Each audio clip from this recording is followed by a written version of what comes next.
3 João, no verso 2.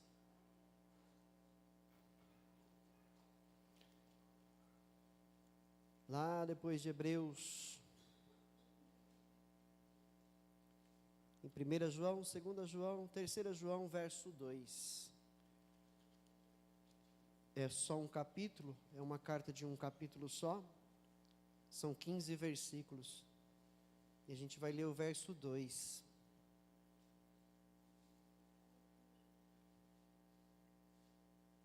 Amém? Bom, ninguém se manifestou. Então vamos à palavra. E aí eu peço só a gentileza de um pouquinho mais você ficar de pé para a gente fazer a leitura desse versículo, porque é a palavra de Deus e nós devemos ao Senhor a nossa reverência. 3 João, verso 2. João escreveu assim: Amado, oro para que você tenha boa saúde e tudo corra bem, assim como vai bem a tua alma. Vou ler outra vez. Amado, oro para que você tenha boa saúde e tudo corra bem, assim como vai bem a sua alma. Amém? Pode se sentar agora. Eu vou...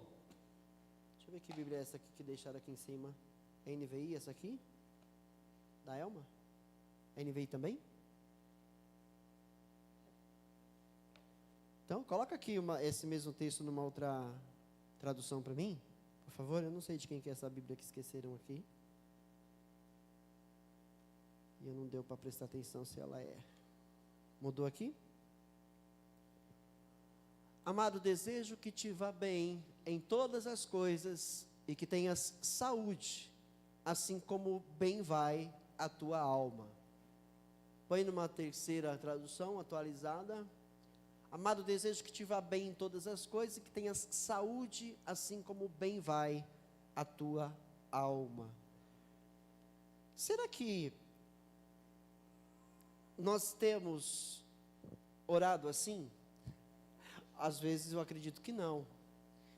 Porque nós oramos, eu acredito que você ora, eu acredito que você fala com Deus, eu falo com Deus.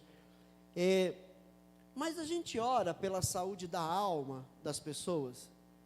Será que a gente tem orado pela saúde da alma das pessoas? Principalmente aquelas pessoas que caminham conosco, as pessoas que a gente está sempre próximo, além da família, os irmãos em Cristo, as irmãs em Cristo.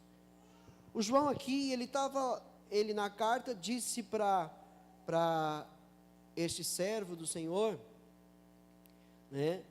que ele sempre orava pela vida dele, mas no sentido de ele ter saúde, dele ir bem em todas as coisas, assim como pela alma dele. Assim como pela alma dele. Você sabe o que é alma, irmão? Você sabe o que é alma? Porque às vezes nós não paramos muito para refletir sobre essas coisas. Mas a alma é a parte imaterial da gente. É a parte imaterial. O corpo é algo material. O corpo não é a sua alma.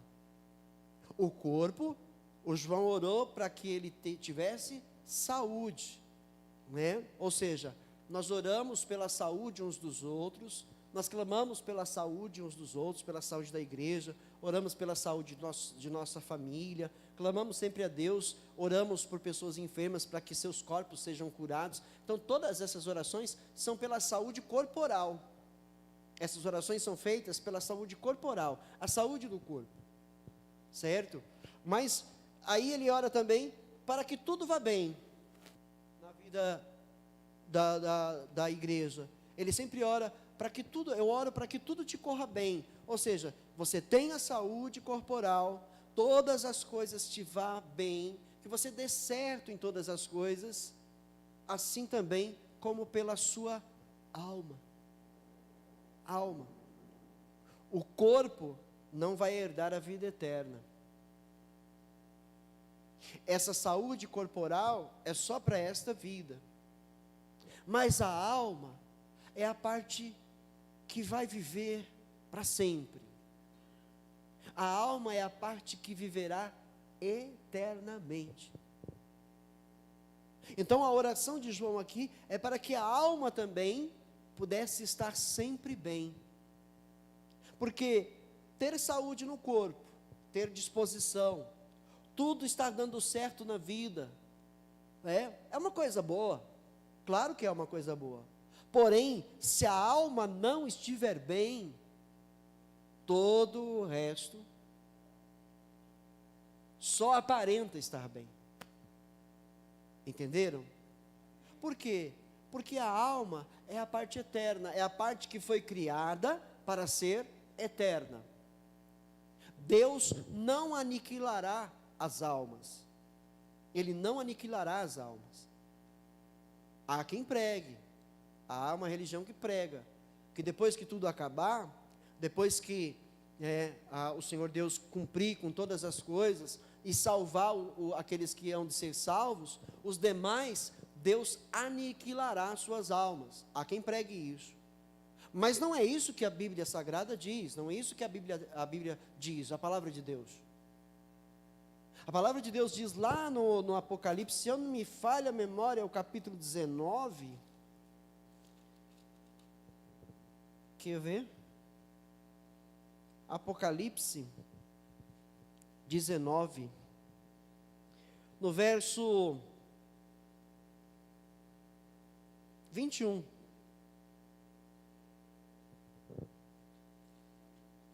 Porque a palavra de Deus diz que os salvos herdarão a vida eterna, e os mortos, os não salvos. No verso 21 diz, os demais foram mortos com a espada que saía da boca daquele que estava montado no cavalo. Desculpa, eu estou no verso errado e no capítulo errado. Capítulo 20,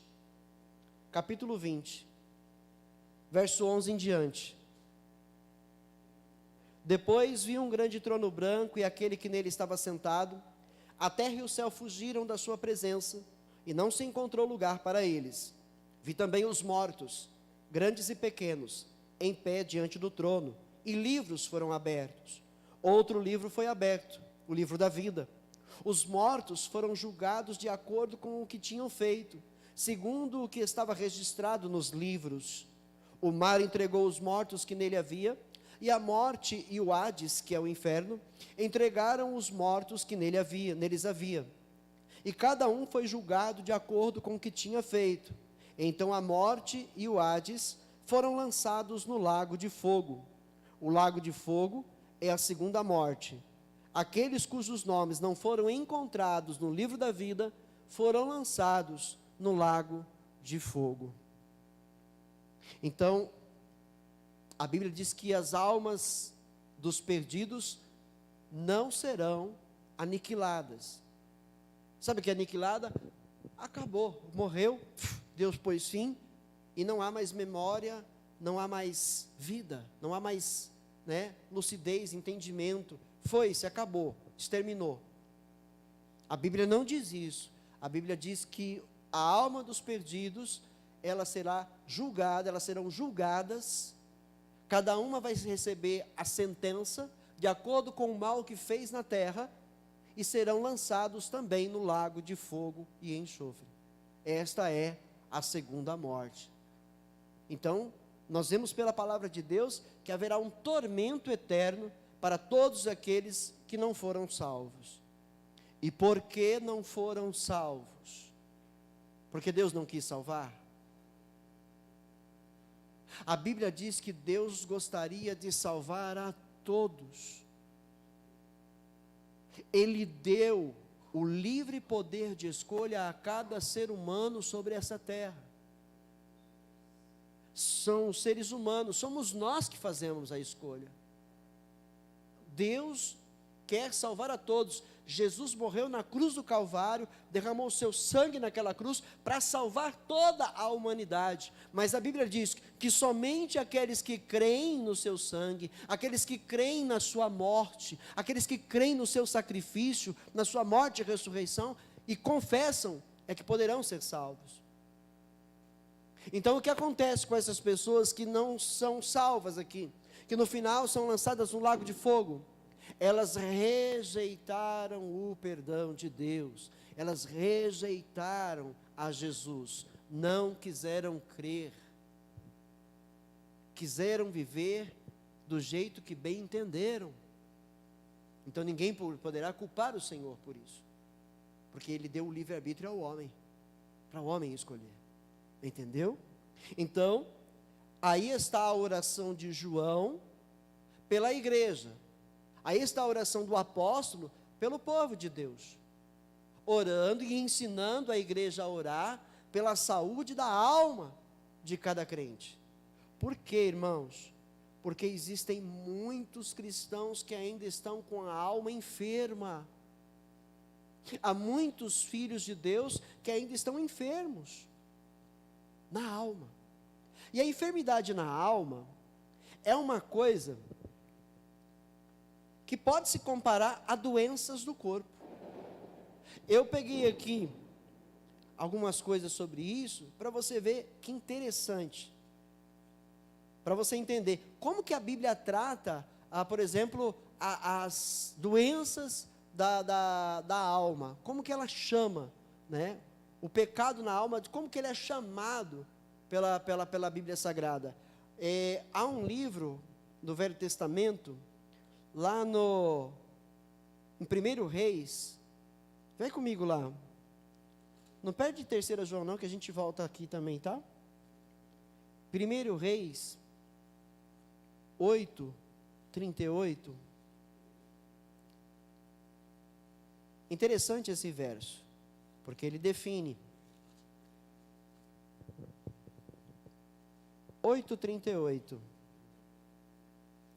Ele diz assim: uma oração ou uma súplica por misericórdia foi feita por um israelita ou por todo Israel, teu povo, cada um sentindo as suas próprias aflições e dores, estendendo as suas mãos na direção deste templo. Eu vou pedir para mudar a tradução, para dar o nome, né? Porque essa tradução aqui, ela simplificou, tá? Aqui está melhor, ó. Toda a oração, toda a súplica que qualquer homem de todo o teu povo Israel fizer, conhecendo cada um o que? A chaga do seu coração, e estendendo as suas mãos para esta casa. Entendeu? Então, aqui está falando sobre as doenças da alma. É tratada como chaga do coração. Ok? Nas palavras do texto, falando sobre a saúde, pela qual João está orando, lá em 3 João, ele diz: oro. A oração é um desejo santificado, irmãos. Quando nós oramos por alguém, a oração é um desejo. É um desejo. Eu estou orando pela saúde da minha família. É um desejo. É um desejo santificado. Um desejo santificado que agrada ao Senhor. Orar pela saúde. Orar pela saúde. Isso é santo. Isso é santificado. Ok? O João ora pela prosperidade da pessoa, né? Nós podemos pedir prosperidade por nossos amigos, para a nossa família, para nossos irmãos em Cristo, né?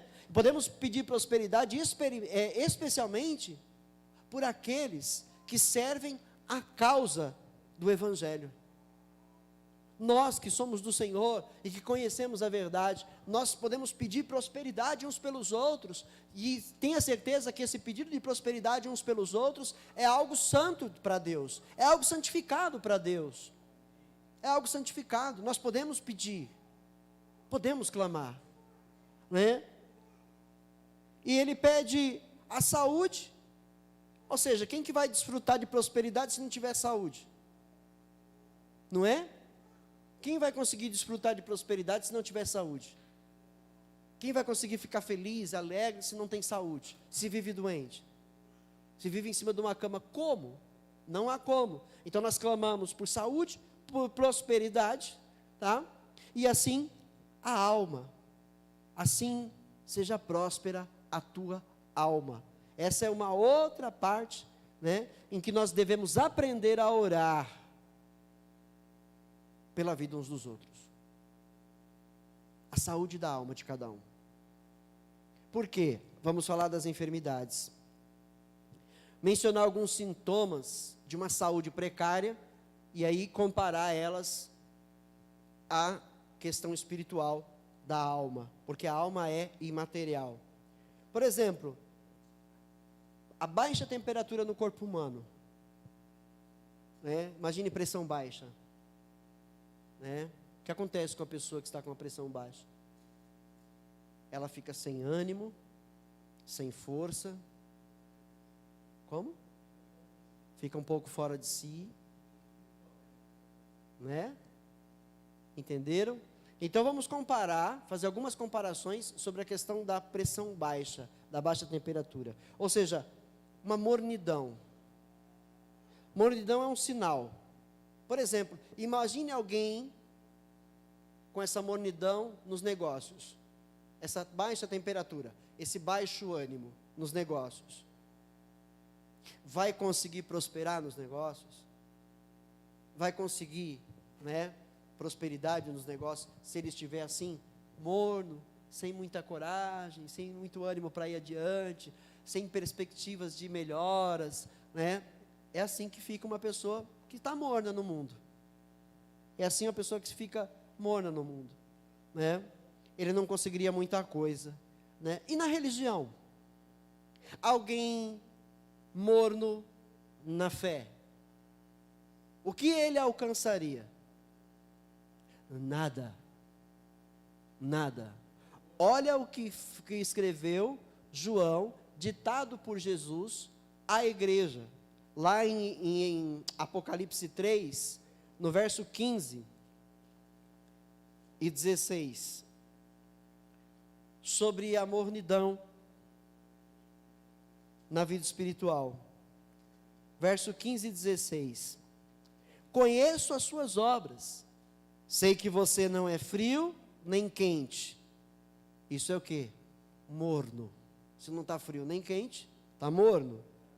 Melhor seria que você fosse frio ou quente.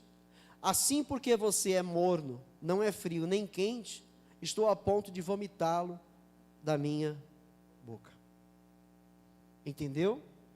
Então alguém, né, com baixa temperatura, ou seja, nem está frio, nem está quente, baixa temperatura, morno na fé, não alcança absolutamente nada. Nada, ok? Imagine isso na vida de um pastor. Se o pastor for morno na fé, o que a igreja vai alcançar? Nós vemos na velha Israel, no Velho Testamento, que quando Deus levantava um rei temente, um rei servo do Senhor, que fazia a vontade de Deus, nós vimos lá que a nação de Israel, ela prosperava. O que acontecia? Porque o rei levava a nação de Israel a adorar um único Deus.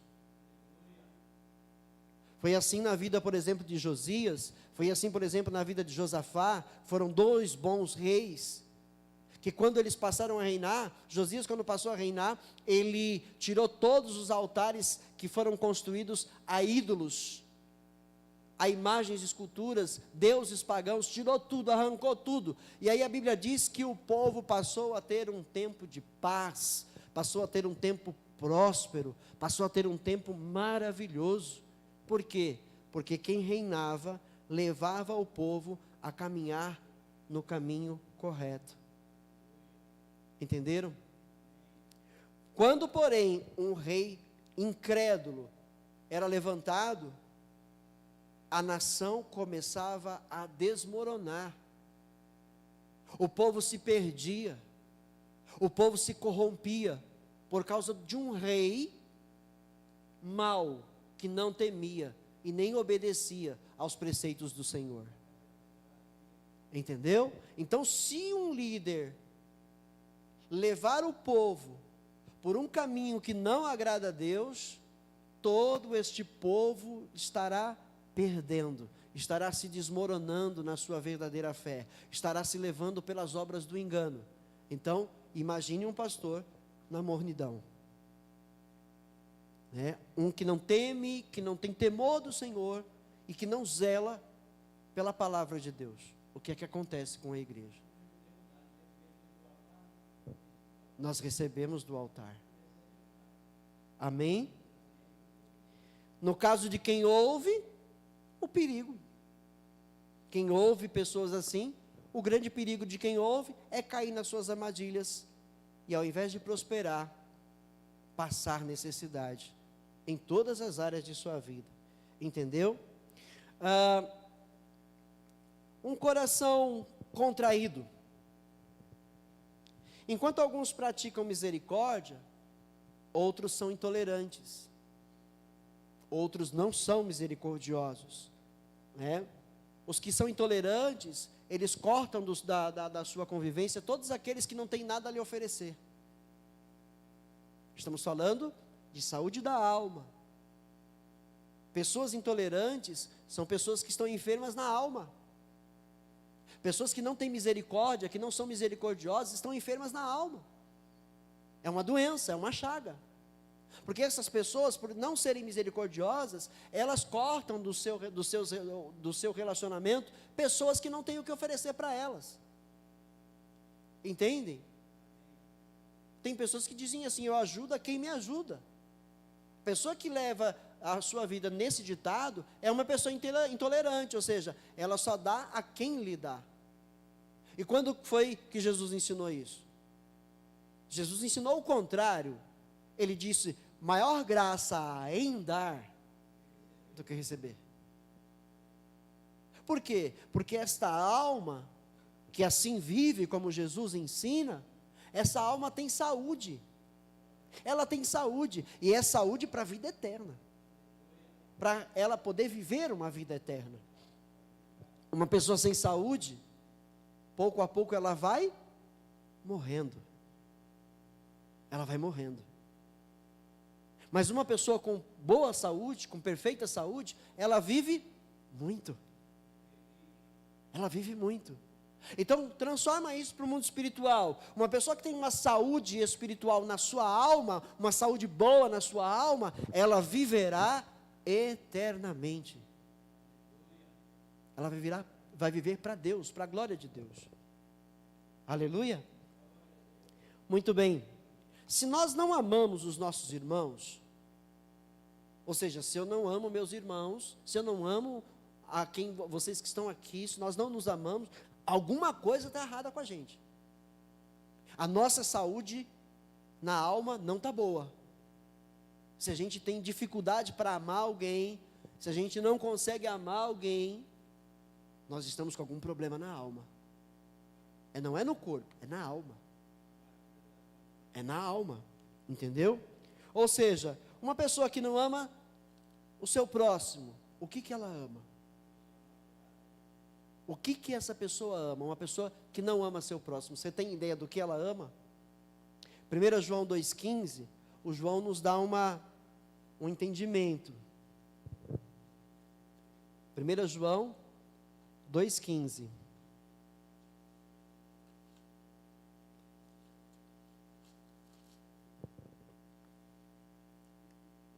Ele diz assim: não amem o mundo, nem o que nele há. Se alguém ama o mundo, o amor do Pai não está nele. Pois tudo que há no mundo, a cobiça da carne, a cobiça dos olhos e a ostentação dos bens, não provém do Pai, mas do mundo. Então, uma pessoa que não ama seu próximo, ela ama, é porque ela ama o mundo, irmãos. Uma pessoa que não consegue amar o seu semelhante, é porque ela ama o mundo. Ela ama o mundo, ou seja, ela ostenta os bens do mundo, ela corre atrás do que é material. Uma pessoa que não ama o seu semelhante, você pode ver, ele pisa nela facilmente, ele pisa no outro facilmente. Para ele conquistar, para ele conseguir um cargo, para ele conseguir algum bem, para qualquer coisa que ele queira conquistar, ele pisa nos outros sem nenhum problema. Ele passa para trás, ele mente, ele engana. Essa é a pessoa que não ama seu semelhante. Ela ama o mundo. Só que quem ama o mundo, o verso 17 diz: o mundo e a sua cobiça passam. Entendeu? Mas aquele que faz a vontade de Deus, permanece para sempre. Então, o que é mais importante? Nós estamos colocando aqui em pauta o que realmente é mais importante para nós. E para Deus, é claro. A saúde da nossa alma. A saúde da nossa alma. Nós precisamos amar nossos semelhantes. Precisamos amar o próximo e nos amar uns aos outros. Sem colocar o mundo material à frente desse amor. Porque se nós colocarmos o mundo material na frente desse amor, então nós não amamos a Deus. Nós não amamos a Deus. Entendeu? Ou seja, uma pessoa que está enferma na alma, e se for um crente então, como eu disse aqui anteriormente, existem muitos cristãos que ainda estão enfermos na alma. E por que estão enfermos na alma? É porque o alimento dele não é um bom alimento. Ele não está se alimentando direito. Não está alimentando bem a sua alma. O alimento espiritual. Né? Talvez, por que talvez, às vezes, ontem nós tivemos a festa, e agora eu vou lembrar de um fato, que a irmã Vanessa falou do Arthur, né? Pequenininho, menino. Né? Ele não comeu. Ele ficou para lá e para cá brincando, porque as crianças chegam aqui, é festa, a gente vem comer, né? Eles vêm brincar. Aí não come nada. Aí a Vanessa falou, aí quando chega em casa, está morrendo de fome. Então vou tirar essa ilustração. Isso como ilustração para a vida espiritual. Tem pessoas que vêm à igreja, tem cristãos que participam, vêm aos cultos, mas eles não vêm para ouvir o que Deus quer dizer. Eles vêm ouvir o que eles querem ouvir. Eles vêm para ouvir o que querem. Eles esperam que a palavra venha dizer que esta semana ele vai conseguir o que ele esperava, ele vai alcançar, ele vai comprar, ele vai ganhar, ele vai receber. Ele espera que a palavra venha para resolver seus problemas, resolver, por exemplo, coisas que nós temos que resolver. Já paramos para pensar que existem muitas coisas da nossa vida que quem tem que resolver somos nós e não Deus? Mas muitos de nós colocamos os nossos problemas nas mãos de Deus e falamos para Ele, resolve aí. Resolve aí. O que isso significa? Qual é o diagnóstico de quem está vivendo assim? Está se alimentando muito mal. Vai ter problemas sérios de saúde na alma, porque não está se alimentando do bom alimento espiritual. Então nós precisamos vir para ouvir o que Deus quer dizer, para que as nossas almas sejam bem alimentadas e saradas. O que mata a fome? Não é a comida? Então o que mata a fome espiritual de uma alma? É a palavra de Deus. Porque Jesus disse ao diabo, quando este lhe disse, transforma aquelas pedras em pão, você está 40 dias sem comer, está com fome. Nem só de pão vai viver o homem, mas de toda a palavra que sair da boca de Deus. Então, antes do material, é o espiritual, irmãos. Antes de eu pensar em alguma coisa material, para minha casa, para mim, para a obra de Deus, eu preciso primeiro me alimentar do espiritual, que é a palavra de Deus. Se nós fizermos assim, não tem nada de errado em você ter um bom carro. Se nós fizermos assim, alimentarmos a nossa alma com a palavra de Deus, não vai ter nada de errado você conquistar um bem material. Não vai ter nada de errado, porque a sua alma vai estar saudável, a sua alma vai estar com saúde. E aí ela com saúde, ela não vai se apegar ao bem material, ela não vai pôr o seu amor no bem material, ela não vai pôr o seu amor nas riquezas, ela vai continuar amando a vida própria e do seu irmão. Porque nós também temos que nos amar. E sabe qual é o amor que eu tenho que ter por mim mesmo? É em dar a mim o melhor de Deus. E o que é o melhor de Deus, senão a sua palavra? E depois, eu dar disso aos outros, para que eles também sejam bem alimentados. Entendemos isso? Glória a Deus. Glória a Deus. Olha, eu vou dizer uma outra coisa. Alguém que está enfermo na alma, ela tem até dificuldade de respirar. Alguém que tem por cansativo a oração, ou seja, ela se cansa quando está orando, é porque está com um problema sério na sua alma. Precisa se alimentar da palavra de Deus, urgente. Urgente. Como se recuperar de uma vida onde a alma está enferma? Como que a gente vai se recuperar? Tem aqui alguns passos. Eu já falei Romanos 10:17. Que a fé vem pelo quê, irmãos? Pelo ouvir. E ouvir do quê? É bem necessário que a gente preste atenção nisso. A fé vem pelo ouvir, mas o ouvir da palavra. Da palavra de Deus. Mas o que muitos estão pregando? Não estão pregando a palavra de Deus. Então, a inanição é certa na vida de quem os ouve. É certa, porque eles não pregam a palavra, não estão pregando a verdade de Deus. Então o bom alimento não está sendo dado, distribuído. E eles estão se alimentando de um alimento contaminado. Então a inanição, as doenças na alma vão ser propensas, essas almas vão estar propensas a todas essas doenças. Sabem que 80% das doenças do corpo vem da alma, não sei se vocês já ouviram isso. A maior parte das doenças no corpo, elas têm origem na própria alma. É porque a alma está enferma e o corpo começa a padecer por causa disso. Então veja a necessidade de alimentarmos bem a nossa alma. E o princípio é a palavra de Deus. Ok? Ou seja, para respirar livremente, nós precisamos obter um hábito de orar, de falar com Deus todos os dias. Oração são desejos em prol nosso e em prol do nosso próximo. São desejos, volto a falar, santificados. Então nós precisamos orar mais, nós precisamos falar mais com Deus, nós precisamos falar mais em oração com Ele, para que nós possamos recuperar a boa saúde da nossa alma. Ouvir a palavra e transformar essa palavra em oração para as nossas vidas. Amém? Outra forma da gente poder levar a nossa alma a estar bem é nós exercitarmos a piedade, é exercitarmos o bem, fazer o bem ao próximo. A gente fazer o bem. Quantas vezes nós podemos fazer alguma coisa boa para alguém e não fizemos? Por quê?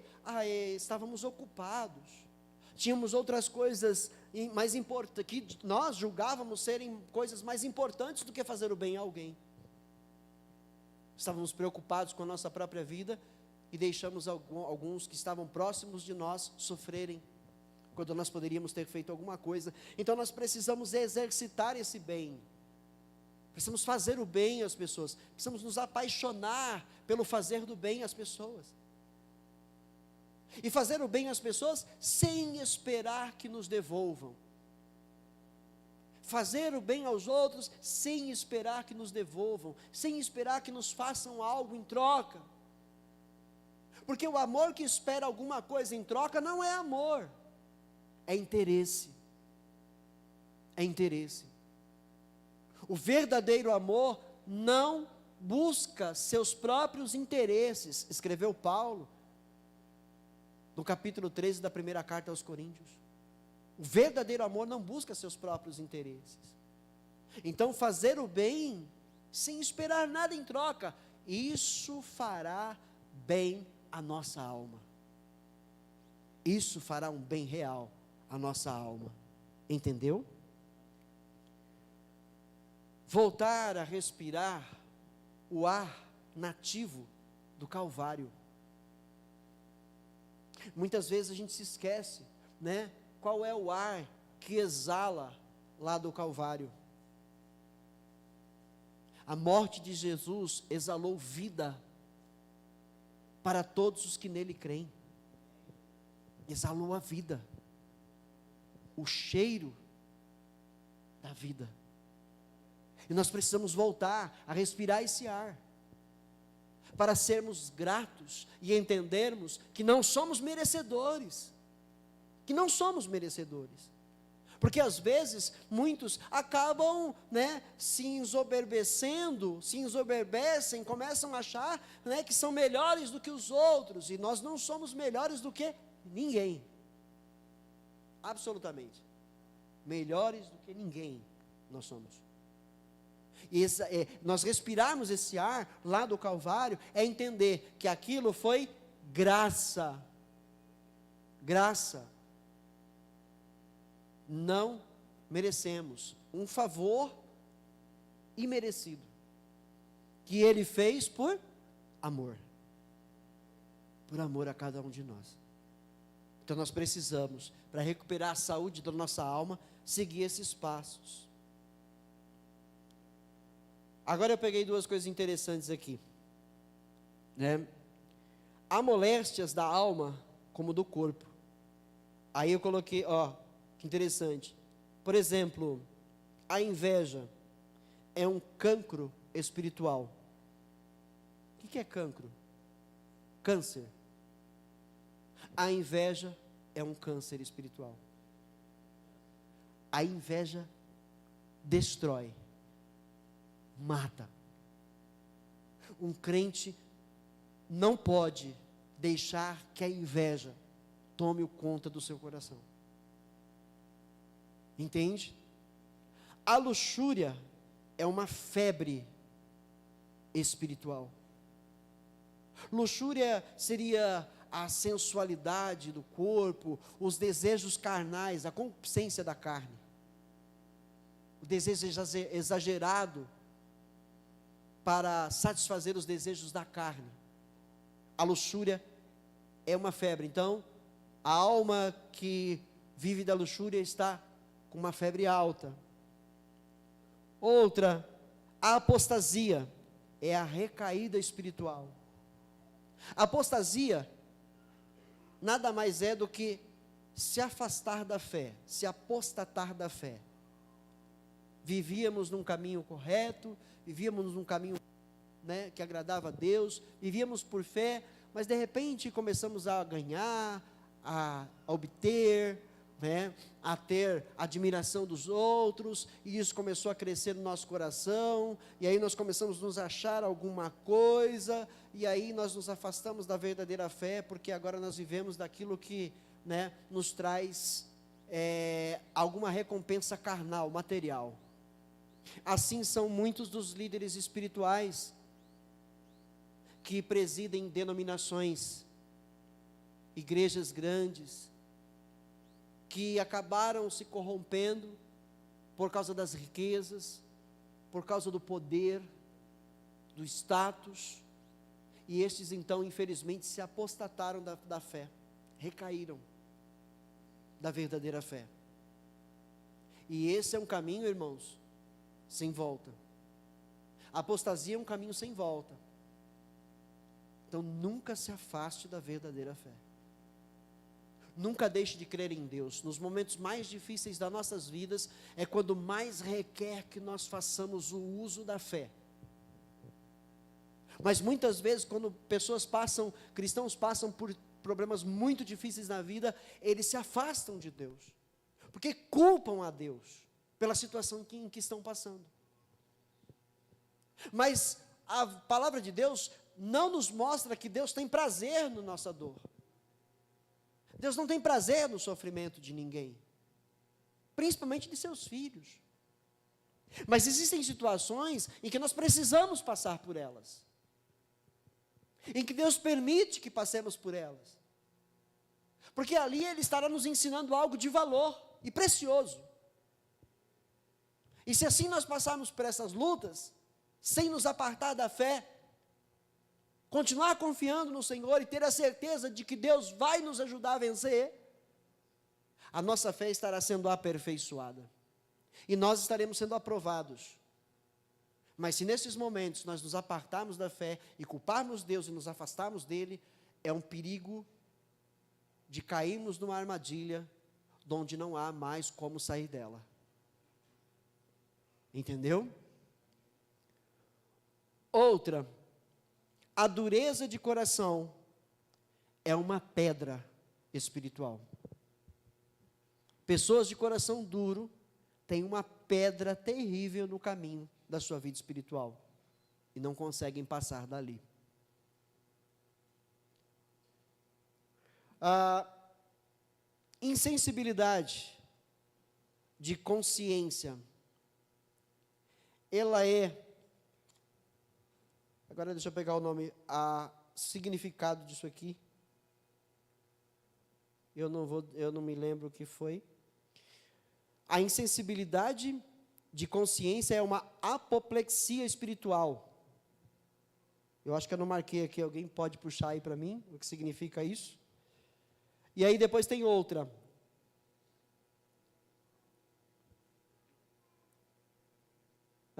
O orgulho. O orgulho é um tumor espiritual. E o que tem de crente orgulhoso, o que tem de crente, quer descobrir o que é orgulho? Quer descobrir o que é orgulho? Um casamento cristão. A esposa ou o marido, quando chegam num ponto de divergência, não dá o braço a torcer. Isso é orgulho. Não tem o tal ditado, quando um não quer, dois não, porque quando brigam, alguém está fazendo uso do orgulho. Não quer aceitar, não quer compreender, não quer relevar. E muitas coisas na vida de um casal deve se relevar para continuar bem o casal. E assim entre amigos, e assim entre irmãos em Cristo, aonde nós divergimos, porque todos nós temos uma ou outra divergência em alguma área da vida. Então, quando o orgulho está em alta, alguém sempre fica com raiva e não aceita, e não desce do pedestal. Viu essa questão de política? Quantas pessoas perderam seus amigos por causa de política? Isso é o quê? Senão o orgulho de cada uma dessas pessoas. Isso é o orgulho. E o orgulho, então, ele é um tumor que cresce e mata. E mata. Apoplexia, o que é? Perda de consciência, isso. Um sono profundo. Entendeu? Quando alguém está insensível de consciência, e não é uma pessoa sensível, é porque está num sono. Não consegue assimilar. Entendeu? Falamos do orgulho, e aí depois vem a vanglória. A vanglória é uma coceira espiritual. É uma alma se coçando. Por quê? Porque ela sente a necessidade de ser elogiada, ela sente a necessidade de ser vista, ela sente a necessidade de aparecer, ela sente a necessidade de ser presenteada pelo que fez. Isso é vanglória. Isso é a vanglória. Pessoas que querem Se você fizer alguma coisa e não for elogiado depois, começa a falar, poxa, ninguém nem percebeu, ninguém nem falou nada do que eu fiz, olha, eu ajudei, e ninguém me deu os parabéns, ninguém me disse um obrigado, né? Quer vanglória, quer a glória para si, quando a glória só pode pertencer a um ser.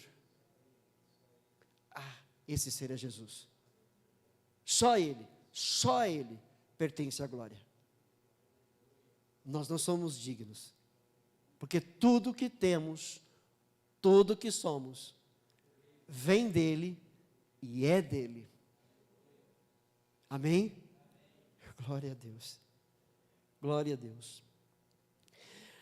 Não há nenhuma enfermidade do corpo que não tenha alguma doença da alma que se emparelhe com ela e traga o seu nome. Percebeu? É doença.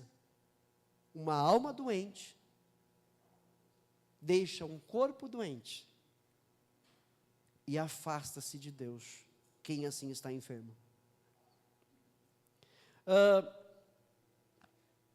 Imagine, se você tirar uma fotografia de uma pessoa, um grande amigo seu, uma pessoa que você preza muito, você tirar uma fotografia, você tem uma foto dela de quando ela estava bem, com muita saúde, gozando de saúde, feliz, alegre, e depois você tirar uma foto dela, ela é enferma, bem enferma, passando por uma enfermidade terrível, não se alimentando por causa disso, não tendo mais alegria, tristeza tomando a conta. As fotos seriam diferentes? Nós encontraríamos facilmente diferenças nessas duas fotos. De uma pessoa no seu estado sadio e ela num estado enfermo, de enfermidade. É claríssimo isso. Tá? Maior ainda, né, seria a transformação se nós pudéssemos tirar um retrato espiritual de muitos que outrora foram santos de Deus, cordiais, vigorosos, cuja alma ficou inanimada por falta de alimento espiritual adequado, ou porque ela se alimentou muito mal. Você conhece alguém que já foi crente, que já foi cristão, evangélico, alguém que já foi servo, serva de Deus, temente, e que hoje não está mais na presença de Deus, e que voltou a viver uma vida de qualquer jeito? Você conhece alguém assim? Você consegue, é como a foto de alguém sadio e depois enfermo. Você consegue ver essa pessoa da mesma forma como você a via quando ela estava nos caminhos do Senhor? A pessoa fica totalmente diferente. Ela fica quase que irreconhecível. A ponto de você dizer para ela: você não é a pessoa que eu conheci. Você não é. Então veja a importância da saúde da alma. Veja a importância da saúde da alma. Que a partir de hoje, nós aprendamos a acrescentar em nossas orações o clamor a Deus pela saúde de nossa alma e da alma de nossos irmãos. Que nós nos preocupemos com a saúde da alma. Que nós venhamos à igreja para sermos alimentados na alma, para podermos ter uma vida próspera lá fora. Porque uma alma sadia, se tiver pão com ovo em casa, ela come e se alegra. Dá graças a Deus. Louva. Se ela tiver sadia. O irmão falou, se tiver sem dinheiro também, a gente se alegra. Eu tenho uma coisa comigo, eu falei isso ontem, né, na minha loja, para uma funcionária. Eu disse para ela assim, porque nós estávamos falando sobre questão de dinheiro, eu falei assim, olha, quando chega final de mês, que a gente vai, né, receber, se eu pagar todas as contas e não me sobrar nada, estou satisfeito. Porque pelo menos eu paguei a todos a quem eu devia, cumpri com meus deveres, estou feliz, né? Se eu ficar sem dinheiro, não vou ficar maldizendo, não vou ficar amaldiçoando, não vou ficar reclamando. Por quê? Porque se eu conseguir pagar todo mundo e não está me faltando nada, é porque minha alma está sadia. Eu estou feliz com isso, é porque minha alma está sadia. Porque se ela não estivesse sadia, né, a gente ia ficar, só trabalho, e não vejo nada, porque tudo que, olha só trabalho, pego o dinheiro não sobra, não aguento. Isso é uma alma enferma. Paulo escreveu a esse respeito a Timóteo e disse assim: você tendo o que comer e o que vestir, esteja com isso contente. Alma sadia. Alma sadia. Irmãos, isso não quer dizer que a gente tem que simplesmente se acomodar e falar, tá bom. Não, não é isso, irmãos. Não é isso, irmãs. Mas nós não podemos nos entristecer, perder a paz, a alegria, porque não tem dinheiro, mas pagou todo mundo, glória a Deus. Está comendo, está se vestindo, louvado seja o nome do Senhor. Para que motivo de tristeza, de raiva, de lamentação? Vamos continuar trabalhando, o mês que vem vai ser melhor. É assim que nós temos que pensar. Está doendo, mas vai passar, isso, ótimo. É assim que a gente tem que viver. Buscar a saúde da nossa alma. Não tem preço. A saúde da alma não tem preço. Você chegar em casa, né? Agora depois vamos já terminar o culto. Aí você sai daqui já grato a Deus pela mensagem, pela palavra que foi pregada ao seu coração. Aí chega em casa, agradecendo a Deus, porque tem uma casa, porque nem que seja de aluguel, mas você tem uma casa, né? Você abre o armário, tem comida, né? Você vai chegar em casa e dizer, Senhor, muito obrigado. Alguns talvez cheguem em casa, Senhor, perdão, Senhor, perdão. Eu era feliz e eu não sabia. Né? Quem nunca disse um ditado assim? Né? Quem nunca usou esse ditado? Eu era feliz e não sabia. E pessoas que dizem isso, são pessoas que não souberam agradecer o que tiveram lá atrás, e quando chega num determinado ponto da vida, olha para trás, meu Deus, era feliz e eu não entendia, não sabia. Que nós não caiamos nisso, que nós não vivamos esse erro, que nós agradeçamos ao Senhor a vida que Ele tem nos dado nessa terra. Nossa vida, a tua vida, a minha vida, são vidas prósperas, porque o Espírito Santo habita nelas. Amém? Que Deus abençoe vocês, e que Ele possa continuar essa boa obra no caminhar de vocês, no lar de vocês, e assim você possa, para mais uma semana aí, glorificar, exaltar e viver na presença de Deus. Deus abençoe. Amém?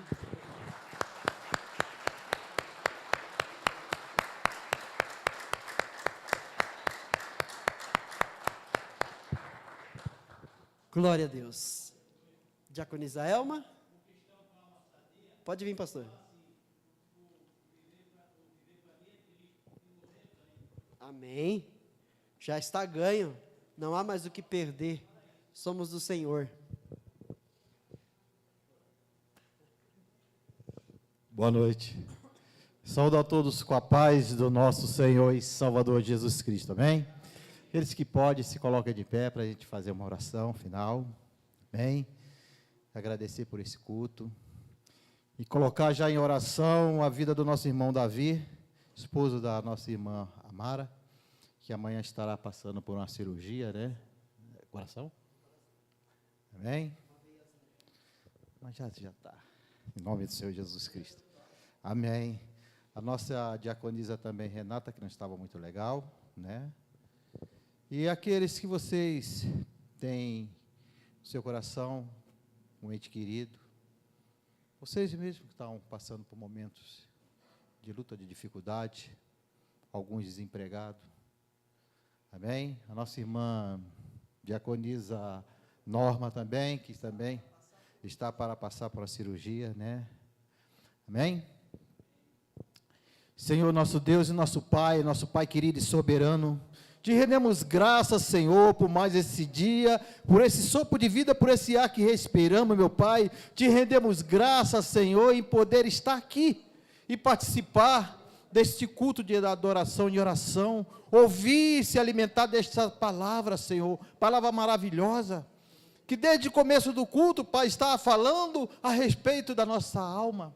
A nossa alma que muitas vezes está abatida, a nossa alma que muitas vezes está sofrida, a nossa alma que muitas vezes está com falta de sentir a Tua presença, mas tudo trabalha para o bem daquele que o Senhor ama, e tudo faz conforme o Teu querer, a Tua vontade e não a nossa, que tudo está em comunhão, Pai. E a ministração desta palavra nessa noite veio tudo a ver com aquilo que foi já desde o começo na abertura do culto, nos louvores, Pai. Te rendemos graça, porque Tu és bom o tempo todo, o Senhor é soberano, a nossa fortaleza, nosso bem maior e presente, quem cremos e quem confiamos, em quem sabemos que os Seus olhos estão fitos em todos nós, porque nada escapa do Teu controle e do Teu domínio, Pai.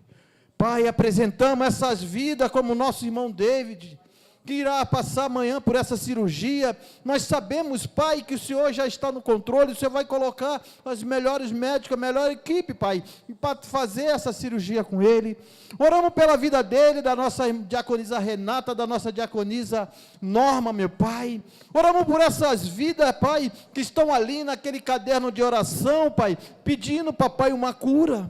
Quantas mulheres, Senhor, estão com câncer de mama, quantas mulheres, Senhor, estão com problema de diabetes, pressão alta, com síndrome do pânico, Papai, com crise de ansiedade, muitas pessoas, homens e mulheres, Senhor, com problema de pedra nos rins, com problema, Papai, no útero, Papai, com problemas renais, com problema de nervo ciático, problema no joelho, pé e perna inchada, todo tipo de enfermidade, Pai. Pai, pessoas clamando, Senhor, ali, por aqueles que estão aprisionados num vício, pedindo por a sua libertação, meu Pai. Alguns pedindo, Papai, para aqueles que se afastaram do seu caminho possam retornar. Outros pedindo para um ente querido, Papai, que tenha mente e coração duro e ainda não se rendeu a Ti, que possa Te aceitar como o único e suficiente Salvador, Pai. Oramos por essas vidas que estão aí, Papai, no leito do hospital. Oramos por essas vidas nesse frio, Papai, que está aí debaixo das marquises, debaixo de um viaduto, Senhor, que estão ali, Senhor, passando por momentos de dificuldade, pessoas que foram enganadas, pessoas que vieram aqui para São Paulo, tentar a melhoria e foram enganadas, foram roubadas, pessoas que precisam ser alcançadas, como assim o Senhor nos alcançou, Pai. Ô soberano, Te rendemos graça e pedimos ao Senhor, no nome do Senhor Jesus Cristo, através do Teu Espírito Santo, toca com Teu toque sobrenatural, na vida de todos que estão aqui, na família de todos que estão aqui, Pai, na família de todos, Papai, que tem um ente querido, Papai, ainda, Senhor, há uma ferida, há uma perdida, Senhor, mas o Senhor é misericordioso, o Senhor pode alcançar, transformar, renovar. Oh, Pai querido e Pai amado, assim oramos nessa noite, Pai, e pedimos, através do Teu Espírito Santo, Pai, acalma a nossa alma, Papai, acalma o nosso espírito, Papai, que o Senhor venha dar o refrigério daqueles que andam, meu Pai, verdadeiramente ainda, Papai, amargurado, entristecido, Pai. Oh, Senhor, Te agradecemos por esse momento maravilhoso, Senhor, de homens e mulheres guerreiras que estão aqui, sem olhar para o tempo, mas estão aqui para Te adorar.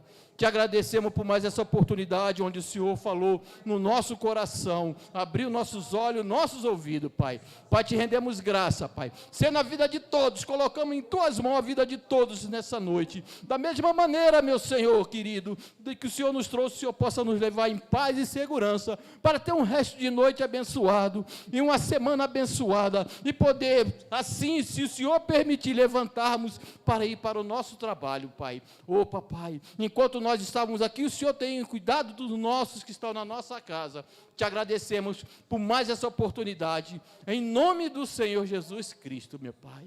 Amém, e graças a Deus, amém, glória a Deus. Os avisos todos já sabem, né, a oração, não está tendo visita, né, pastor? Ainda não, né, não, amém? O pastor Dimas falou sobre visitas, né, na verdade, assim, os irmãos que sentirem desejo de receber uma visita do ministério em sua casa, deve comunicar ao presbítero Carlos, ou à diaconisa Renata, para poder, olha, eu gostaria de receber uma visita na minha casa, do ministério. Eles vão sempre lá com uma palavra, vão lá para a oração, para louvar o Senhor com vocês. E é muito importante também, né, a gente poder viver isso nos nossos lares. Há umas 2 semanas atrás, 3 semanas atrás, eu os convidei para ir na minha casa, e na minha casa fizemos um culto. Então isso é muito importante. Então o Ministério de Visitas está à disposição para esse trabalho, que os irmãos sintam esse desejo e convidem o ministério, aí o presbítero Carlos e a diaconisa Renata, para fazer essa visita no lar de vocês. Tá? E aí vocês aproveitam para convidar um parente, para convidar um vizinho, para ouvir a palavra de Deus e assim também serem, né, trabalhados pelo Espírito Santo em sua salvação. Amém? Amém. Mais uma vez eu quero agradecer a todos pela cooperação de ontem. Essa semana aqui, vocês já viram que hoje já tem telha em cima ali, os meninos já estão trabalhando. Acredito que aí mais umas 2 ou 3 semanas no máximo, esteja tudo pronto já, para a gente começar a utilizar lá. E houveram algumas sobras de ontem, né, da festa. Acho que tem sobremesas que sobraram ainda lá. Agora na cantina vai estar lá à disposição para venda, para os irmãos, alguns refrigerantes e também sucos. Quem puder abençoar, quem puder cooperar, leva para casa aí alguma dessas coisas, além de comer lá na cantina, e assim vocês estão, né, contribuindo para as melhorias desta casa. Tá bom, meus amados? E não posso finalizar o culto sem apresentar o nosso irmão visitante, que está ao lado da Luciana. Como é o seu nome? Carlos. Ricardo. Ricardo, seja bem-vindo, em nome de Jesus. Espero que você possa voltar mais vezes, Ricardo. É uma honra, um prazer recebê-lo, tá bom? Os demais são todos da casa, mas algum visitando? Todos da casa, graças a Deus, né, Simone? Graças a Deus, amém. Deus abençoe a tua semana e que a tua alma tenha muita saúde. Eu estarei orando pela saúde de vocês, pela saúde da alma de vocês, não só pela saúde corporal, e também pela prosperidade de cada um de vocês. Que vocês prosperem a cada dia, porque isso é uma graça, isso é uma dádiva de Deus para as nossas vidas. Estende as suas mãos. O amor do nosso Pai, a graça de Jesus, o Filho, e a comunhão do Santo Espírito, seja com todos, hoje e sempre. E a Igreja de Cristo diga amém. Que o Senhor os acompanhe. Uma ótima e maravilhosa semana. Os de casa também, um grande abraço, aqueles que participaram pelo YouTube. Que Deus abençoe.